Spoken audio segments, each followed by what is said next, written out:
Hey, it's Wednesday morning. Hello to all you geeks and geekettes. It's your friendly comic book professional, your insider to the four-color business, Chuck Dixon, here to answer your questions about what I do for a living. And what I do for a living is, you guessed it, I write comic books. First question, Jacob Posh. I hope I'm not murdering your last name. My favorite arc from your Nightwing run is the one where he fights the new villain Shrike. I really liked their dynamic and thought you might build him up as Dick's new nemesis. Unfortunately, he wasn't really used after the original arc, neither by you nor other writers. Seriously, DC forgot about him for 15 years, only to kill him off last year. They always remember to kill them. What were your further plans and ideas for him, and did you try to kind of make him Nightwing's Bane? Yeah, that was the idea. We kind of started with him in Nightwing, in Robin Year One. He was one of the gang of ninja burglars that Dick Grayson infiltrates as one of his first solo cases as Robin, and he runs into Boone, who would later become Shrike.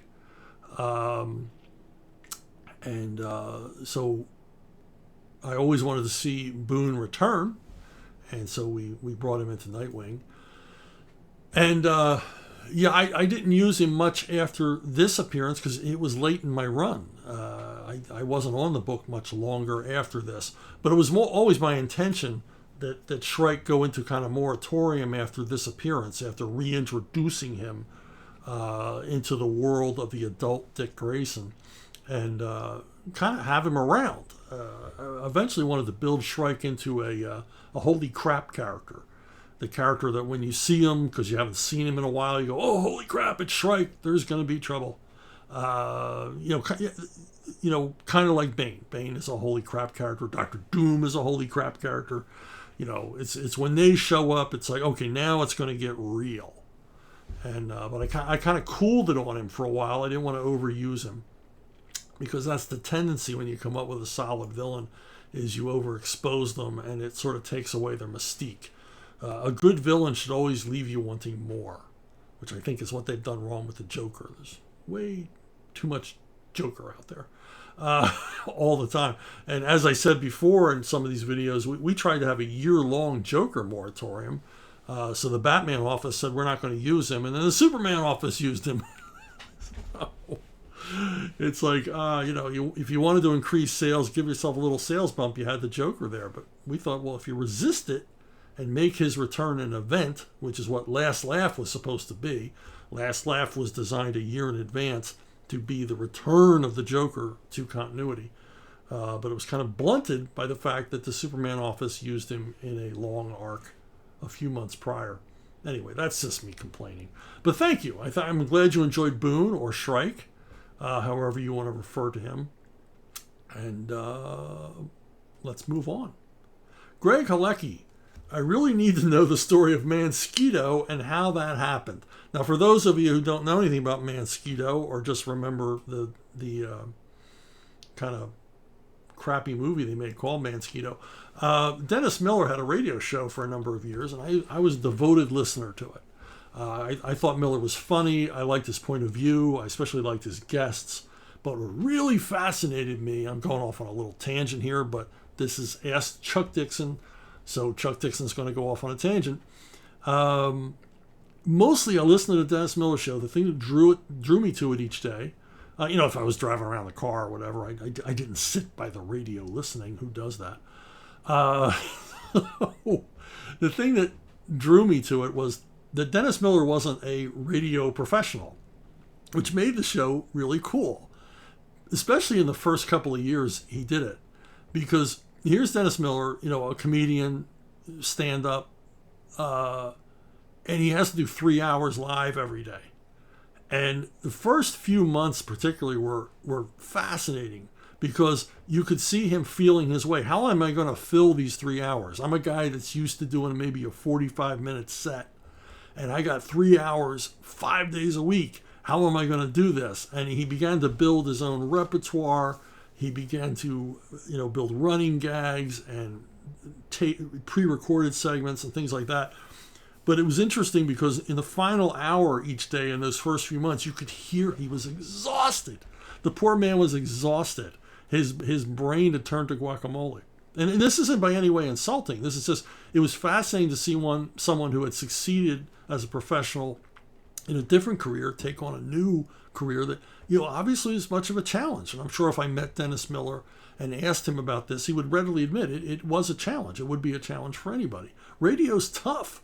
And 3 hours live, that's exhausting even for radio professionals. But you could hear it in Miller's voice that, and I think that's why eventually he left it, because it is exhausting.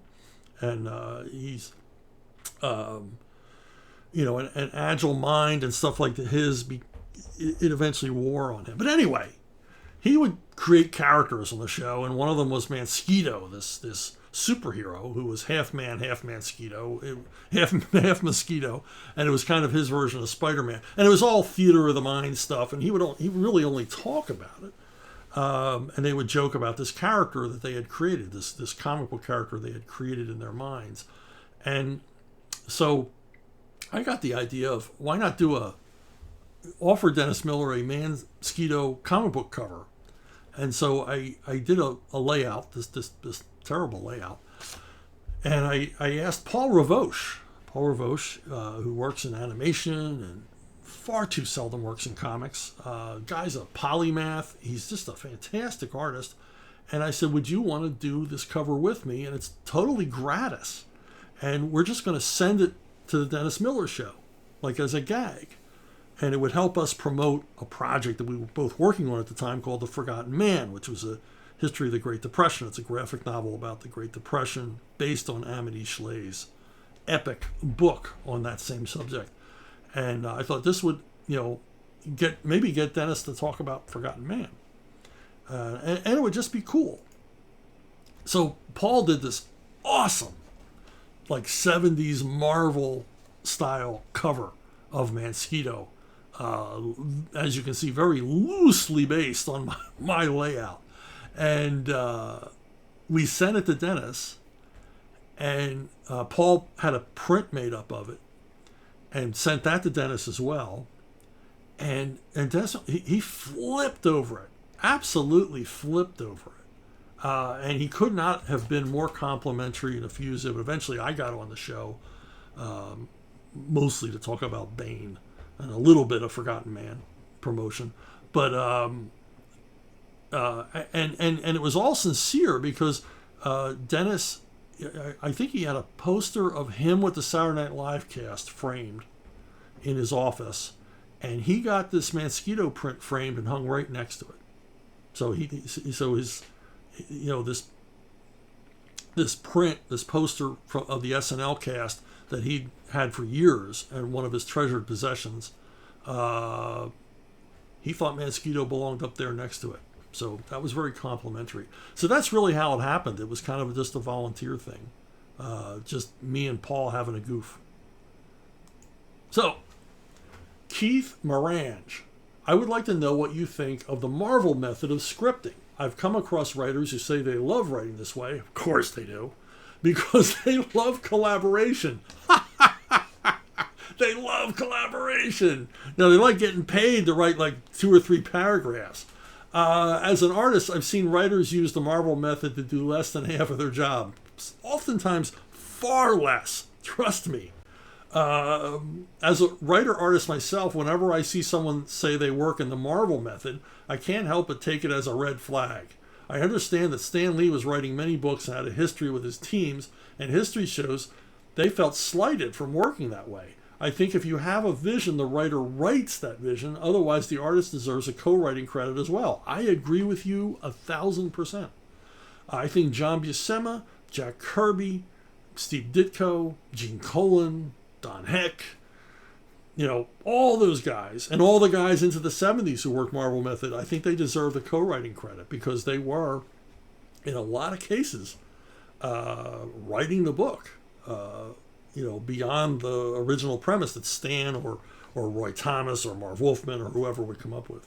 I'm interrupting your question to provide answers, but I'm obviously passionate on this subject. What do you think? am I wrong in my disdain for the outline shot list Marvel method of writing? I mean, I would never draw half a drawing, hand it to the writer, and say, "Go nuts. Would love to see how you finish this." This has been bothering me for years. Let me know what you think. Well, obviously, it bothers me as well. I think you can already tell that. I always, before I heard the term Marvel method, I referred to it as the Lee Kirby method. And the problem with the Lee Kirby method as applied to other creators is that everybody's not Stan Lee and Jack Kirby. For those of you who don't know what the Marvel method is, it's a plot line given to the artist. It doesn't tell him how to break down the story. It doesn't tell him really anything other than the basic nut of the story, the basic conceit or concept of the story.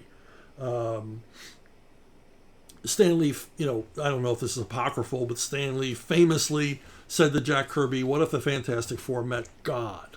And Jack came up with Galactus, the first Galactus arc. And, yes, some great comics were created this way, but a lot of times, particularly into the 70s and 80s and 90s, I worked at Marvel through the latter half of the 80s and into the 90s a bit, and I saw the system abused by writers and writer editors, the two-headed monster that is. And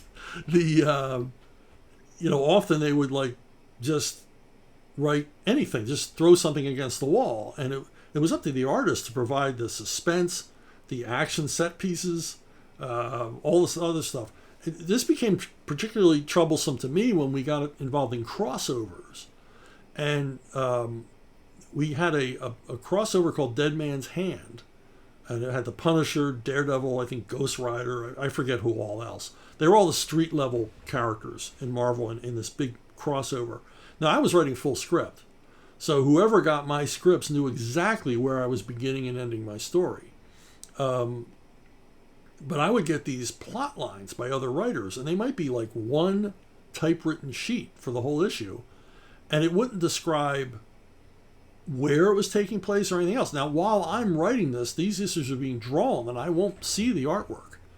And so if I ended my story at a construction site and told you all the elements that you needed, then the next artist knew where to pick up. But if I was following another writer and they really didn't describe where the action was taking place or who was involved or even what time of day it was, I was at a loss. And if you read Dead Man's Hand, it's been re-released or is being re-released as one of those Marvel Epic collections. You can see this, where it's very disjointed, where when the issues begin and end, when one writer hands off to another, it's not natural. It's nothing organic about it because not enough information was written down, and we had to wait for the artist. And a lot of times you couldn't wait for the artist. We just had to move on. So it's an example. Nightfall's an example of the opposite. We were all writing full script. We all knew exactly where we were when we began our story coming off of the previous guy's story. And full script is obviously the way I want to work, or the way I wish to work. Now, I always thought, I think we all imagined, how did the Marvel method come about? Stan was writing so much, there was no time for him to write full scripts. And this was confirmed. I read a book recently, and it was comprised of interviews with Don Heck. And Don was, pretty straightforward about what was going on at Marvel. And he told about the day that he literally went in and said, what do I do here? I need a script. I don't have anything to draw. And for Iron Man. And Stan's like, wow, I'm in the middle of a story for Jack.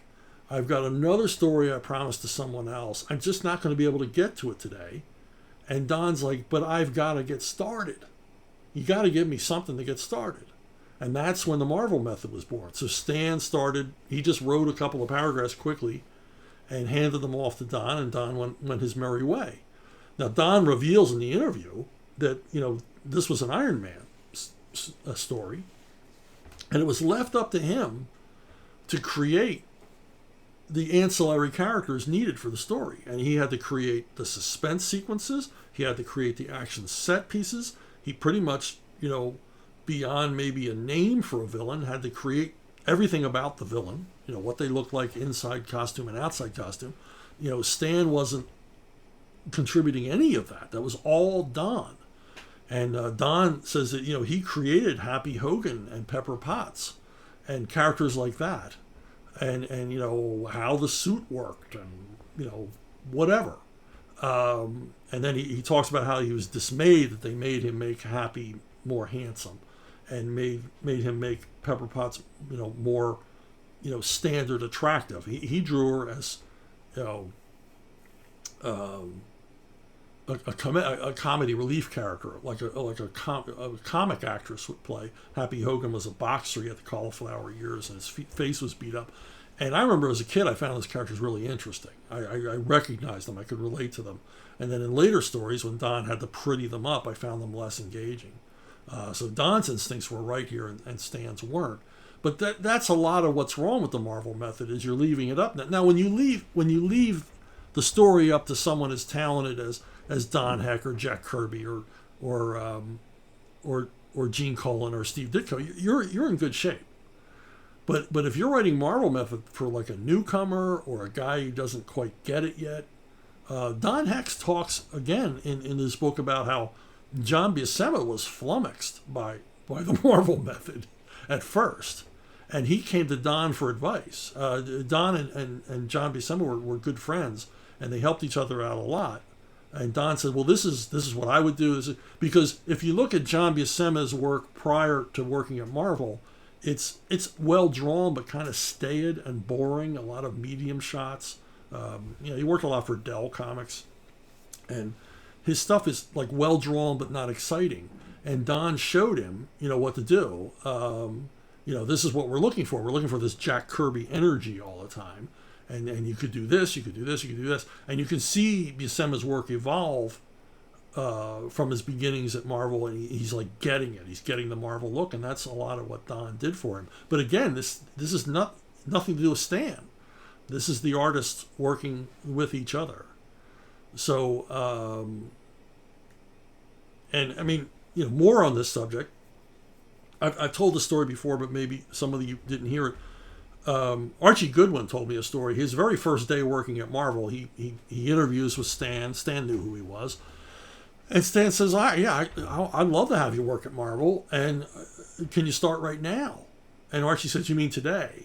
And Stan's like, no, I mean right now. Right this minute. Go grab an empty desk. Gene Colan needs the next Iron Man plot. Here's what's going on in the previous issue. You just take over Iron Man. And he says, well, what do I do? He says, just write down up the plot line and then call Gene and tell it to him. So Archie had worked with Gene Colan before. They were friends. So Archie goes in this room and he writes like 4 pages on a legal pad for this Iron Man plot line, for this, 12-page story or whatever. And he calls Gene and he starts telling him the story. And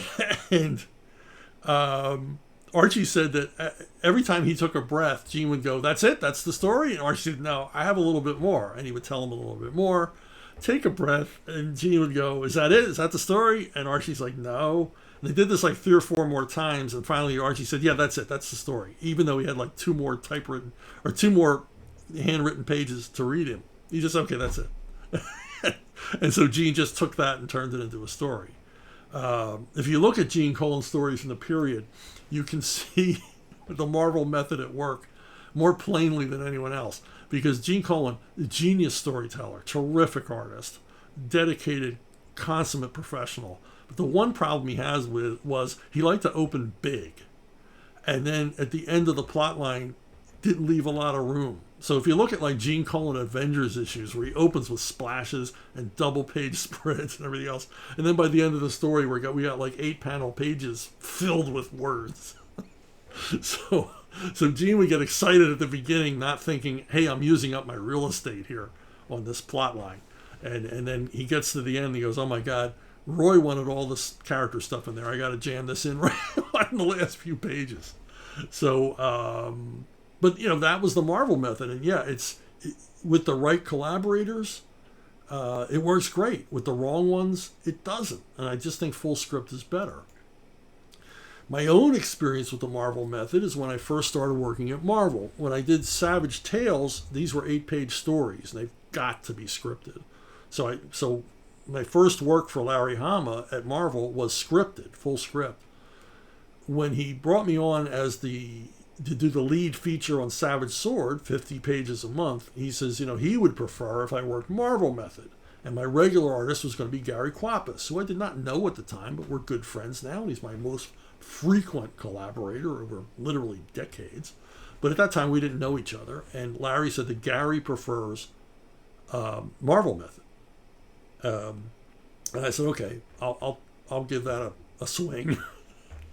And so the first few stories, I think they turned out good, but I was frustrated because I was getting back artwork. They would send me the Xerox artwork, and I would place the balloons, and I would write dialogue, and you would number, this is line 1, it goes in balloon 1, blah blah blah. So, and I would have nightmares about that they accidentally sent me the originals, and I got 5 pages into the story, and I was putting Sharpie word balloons on original art. I literally, absolutely had nightmares about this. I hated doing it. I hated that way of working, because Gary, I give him the plot line, but it doesn't, there's no business, there's no gags, because I didn't think of them in the plot line. And there's not, a lot of the drama is not imparted. A lot of the relationships between the characters, there simply can't be imparted in plotline, unless I wrote like a novel type form. And so I would end up with these pages of people talking to each other or yelling. Conan was always yelling. I'm like, what's he yelling? I don't know what he's yelling. I've got to make that up. And it can't be, and that's when I came up with Crom Count the Dead, because I thought, well, no one's ever written that before, and that's kind of cool. But how many times can you use that? And then it devolves to, Eat Steel Monkey Man. It's my most embarrassing line I've ever written in comics. Look it up, Eat Steel Monkey Man. And so finally I talked to Gary, and I said, look, let me write full script the next issue and see what happens, because I think the end product will be better. And I said, and I'm super flexible, if there's stuff you want to change or whatever, but let me write full script simply so that I can impart the real drama of the story to you. And we did it, and we never looked back. Gary said, yeah, this was better, and the end product is better. And he trusted me. By this point, he trusted me. I wasn't just hacking shit out. He liked my writing, and of course I loved his artwork, and that's how we formed this collaborative bond that lasts to today. But yeah, I just think the end product is better when you full script. I could go on about full script versus Marvel method for hours, but I won't. Maybe revisit it another time. Okay. J.R. Nuto, or Drinuto, with the continued destigmatization of mental illness in media, the writing is on the wall that inmates in an asylum continuing to be portrayed as psychotic villains will come to an end in the near future. This will create a huge paradigm shift for characters like Batman. So with this in mind, what path would you take in building a new rogues gallery for Bruce that couldn't lean on this foundation any longer? I don't know if the psycho bad guys going anywhere. Yes, they are. I can't remember it was a Democrat politician in the 1960s who referred to this kind of thinking as defining deviancy down. They've taken so many things that we recognized as mental illness and are normalizing them. I don't think society as a whole accepts that idea of taking some rather dangerous and abusive mental conditions and making them normal. This is just, he's just, following his heart. Or in Hannibal Lecter's case, having lunch on your heart. Yeah, I don't think that's going anywhere. And this is an American construct. This woke culture thing is an American construct. And more and more and more entertainment, comics included, are reaching an international audience. So this current fad for making dangerous lunatics into upstanding citizens simply by changing some terminology, and this has been going on since the 70s, it's not going to be accepted by the general public. These characters aren't going away. So we're always going to have a crazy Joker, and we're always going to have characters that are dangerous because they're unpredictable, because they have a mental problem.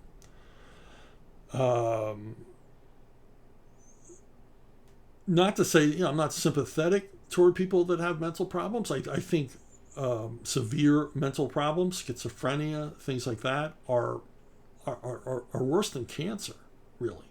I mean, think about that. If you no longer had control of your own mind, if your perceptions of the world were skewed by some abnormality, some chemical imbalance or lesion or whatever, I have all the sympathy in the world. But characters like this are a part of the world. And, you can have good crazy characters and you can have bad crazy characters. But, people want to... The idea of someone who's unpredictable and psychotic, dangerously, really psychotic, is a frightening idea. I mean, where are the slasher films going to go without the crazy guy? Are you going to explain that, Jason is in his right mind, and perhaps the people he's cutting up with a machete deserve it? I don't know where you go with that. Myself, I've worked in this area. I mean, I took Firefly, a Batman villain, and turned him into a pyromaniac, a dangerously sexually obsessed with fire, crazy person. And that's what makes him scary. But on the flip side, I didn't want to recreate any, I wasn't out to create the new Joker or anything else.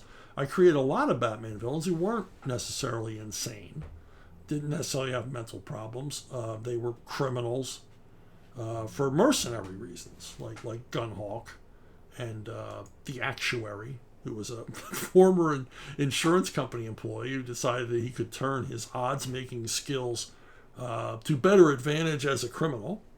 And I used him quite a few times. And, characters like Lady Vic, a professional assassin. She's not nuts. She just needs the money. So, I wouldn't want to see Batman's Rogues Gallery entirely populated by mental patients. And I worked hard to make that true. I mean, I don't think Bane is crazy. But, characters like the ventriloquist and stuff like that, I mean, how else do you explain that kind of behavior? Other than he's, a couple of beers short of a six-pack. So, I don't, we can dictate that there's no more mental illness, but I think the miles and miles and miles of homeless encampments in a lot of cities prove otherwise. So, the crazies are here to stay. And again, I say that not without sympathy.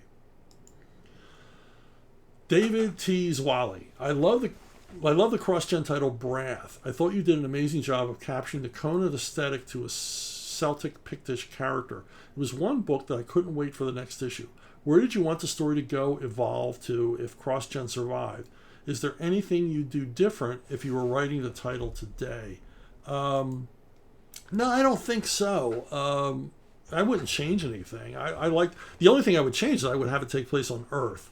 If you're not familiar with cross-gen and the Sigilverse, we would do all these genre titles, Victorian mysteries and heroic fantasy and martial arts stories, but they always had to be set on some made-up planet that was analogous to Earth. And I always thought that was an enormous mistake cross-gen made. These stories should have all taken place on Earth in the different time periods. It would have served the Sigilverse the same way if the sigil and the sigil bearers and all that jazz had appeared on Earth during different periods. I mean, why wouldn't that work?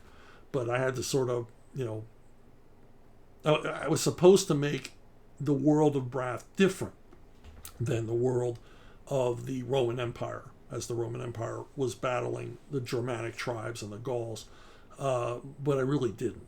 I made it exactly the same. I didn't make any difference. I used lots of historical reference. Andrea DeVito was as dedicated to making the book as historically accurate as I was. Yes, there were some departures, for the sake of, comic bookness. But, the Roman armor, the way the Gauls dressed and weaponry and everything else, we did our due diligence and made it as accurate to the period as possible.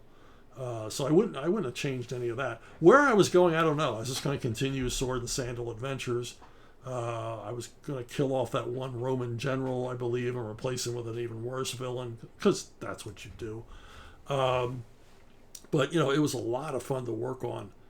And you say, we captured the Conan aesthetic, and that's kind of where I ran into trouble on the book. Brath was created. I forget who created Brath. He appeared in another title, and then we decided to give him his own book. And when he appeared in the other title, he didn't have any body hair, so he looked exactly like Conan. And I thought, well, that's wrong. We don't want him to look like a Conan ripoff, and we don't want him to look like a weightlifter. So I said to Andrea DeVito, let's give him body hair. Let's make him a hairy guy, and trim him down a little bit. Make him look like a guy who's got muscles from working hard, but not from working out, if you know what I mean. There is a difference. And this got me in trouble with Mark Alessi, who owned and ran CrossGen. You always dreaded hearing over the PA system your name followed by report to Mark's office. So I got one of those calls. I came in a little late. I was always coming in late. They wanted me to be there at 9. I'd roll in at 11. The manager would scold me. You have to be in here at 9. And I said, how many months am I ahead of my deadlines? I don't have to be in here at 9. I didn't even have to come in today. Everybody has script to work from. That's my job. Anyway, so I get called into Mark's office, and I know it's trouble, because when I go in, my whole Brath team is there. I mean, the colorist is there, the inker is there, Andrea's there, and I can tell he's already been yelling at them. I loved Mark, but he was a shouty man. Sometimes. He could be the sweetest guy on earth, but when he was pissed off, he would get pissed off. But then he would calm down. Anyway, this is an example of that. So I don't even get to sit down. He just starts yelling at me, Brath's hairy. You told them to make him hairy. I don't want him to be hairy. And I said, what do you mean? He goes, well, I'm Italian. I'm hairy. He goes, but he's a Celt. He's like an Irishman. They're not hairy. And I said, Mark, I'm half Scots-Irish, and the rest is all Irish, and I'm a little bit Cherokee. And I said, I'm one hairy mother effer. Don't make me take my shirt off. And Mark's face turned red, and he just points to the door and says, get out! And he throws me out, because he knows I'm not going to sit and be yelled at. And then later came around and apologized, and he understood what we were trying to do to make him not look like a Conan clone. But yeah, I am a hairy mother effer, so don't ask me to take my shirt off. Matt McClune, in Ask Chuck Dixon episode 21 in the Bane versus Movie Banes, you mentioned you'd heard some stories about Batman and Robin movie Bane, Gene Swanson. It's actually Jeep Swanson. That were entertaining. Would you enlighten the inquiring masses? Yeah, I live down here in Florida and Tampa, and there's a lot of wrestlers, a lot of retired wrestlers, professional guys, who live down here. And I'll run into them at shows and stuff, and they're always a blast to talk to. But one of them told me that when he was in L.A. training for the WWF, he went to the same gym as Jeep Swanson, and he said the guy was just a beast. I mean, just a huge guy, and just a workout maniac. And he told me that Jeep shared with him a story of his earlier career as a burglar, and what Jeep had done was he was a breaking and entering guy. And the police caught him because of his modus operandi. There was a similarity to all of these burglaries. The similarity is that the door to each of the houses that he robbed had been pulled off the hinges. And they theorized that it was by someone who simply took a hold of the doorknob and tore the door out of its hinges by brute force. And that's what Jeep did. That's how he did his breaking and entering in his early career before he, found the right path to wrestling, bodybuilding, and movie stardom, if brief movie stardom. So that was the story that was told to me by a pro wrestler, that Jeep basically, he was Bane, breaking and entering. Yeah, he just tear your door off. God help you if you were home. No, he broke into empty houses. He wasn't one of those. He wasn't a home invader. He was smash and grab, cat burglar. Although I don't know how somebody that huge could be a cat burglar. I don't think he was terribly stealthy. You would kind of notice a guy that huge leaving with a TV under his arm, or a TV under each arm. In this case. All right, KP, Mr. Dixon, I listened to your anecdote about Spidey being stuck trying to follow a guy in a place without a skyscraper, and I thought, wait a minute, I read that comic. How was it rejected if I read it? I posted the link in this email. Is it possible that someone remembered your idea and pitched it, or that someone else had the same idea? Yeah, that's what happened. I should have ended my story in the previous video that way. But yeah, I presented the idea of Spider-Man unable to follow a suspect by swinging from rooftop to rooftop because the guy had gotten on a bus and the bus had headed into the suburbs where there were no tall buildings. And Spidey had to come up with all these interesting and inventive ways to continue following the guy as Spider-Man. I think I even proposed that for a while he would change to Peter Parker and get on that same bus. Simply to keep after this guy. And I'm retelling this for those of you who didn't hear it before. The editor said that the story showed that I had contempt for the character. I was mocking the character. And I said, nothing could be further from the truth. I love the Spider-Man character. It's Spider-Man. Steve Ditko's Spider-Man is the reason I write comics. It's the reason, that's what got me into comics. It's what interested me in comic books as a profession, because I loved the Amazing Spider-Man so much. I said, it's not contempt. It's simply doing what Ditko used to do, which was exploring some of the real-world challenges that a superhero like Spider-Man would face, and the pragmatic choices that a character like Peter Parker would make to overcome them. I said, this is, if anything, this is the perfect Spider-Man story. And he said, no, he thought I was ridiculing the character, making fun of it. And it's like, there's a difference between making fun of a character and having fun with a character. And I said, and this is that difference. He didn't see it, and I never worked for the guy. But, yeah, he did give that idea to another writer. I think he simply didn't want me writing for him and tried to discourage me as harshly as he could so I would never darken his office doorway again. And so he did give it to another writer, so I did see it like 6 months later. And somewhere in the video comments, someone points out the issue, and it was 1985, which would have been the right timing, because this was around the time, early or late in 1985 is when Larry Hama started pitching me to other Marvel editors, and this Spider-Man editor was the first one I went to, and so yeah, the timing is right. And I did see that issue, and I was, I thought, well, it's comics, as Jack Kirby said. Comics will eventually break your heart. But a little disappointing, but that's what happened. You are right. Thank you for the question. Thank you for letting me complete that story. Brent Andrew. Hi, Chuck. Do you remember what year or time period you saw the Boland letter on Dick's desk? This is the Brian Boland letter that I saw on Dick Giordano's desk. I was snooping in Dick Giordano's office when he asked me to wait in his office while he went to a meeting. And there was this letter on top of the desk from Brian Boland, who wouldn't read it.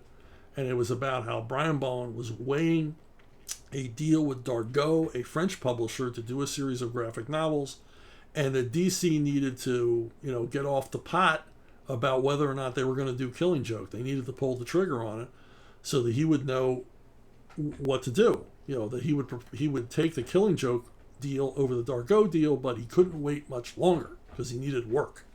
And okay, so to continue your question, I'm wondering how early the book was actually written compared to when it finally came out in 1988. Not that it makes a difference in terms of the content, but I wonder if the changes behind the scene had an effect on its eventual publication. Again, 1985 is probably the year, because that's when I went hot and heavy after comic work. I was up at Marvel and DC pestering them constantly. And Dick Giordano was always very nice. He always granted me an interview. He always let me in. Him and Joe Orlando were terrific to me. They didn't hire me, but they would listen to my pitches and introduce me to other editors and introduce me to artists and other writers and all the rest of it. And 1985 would have been the year. I realized it came out in 88. Bolin drew slow. So even if they okayed it that week, it makes sense that it would be 3 years later. But, who knows? I don't know what happened after the letter. It was on the top of Dick's desk. He had just gotten it. So I kind of assume the meeting he went off to was about the letter. It's,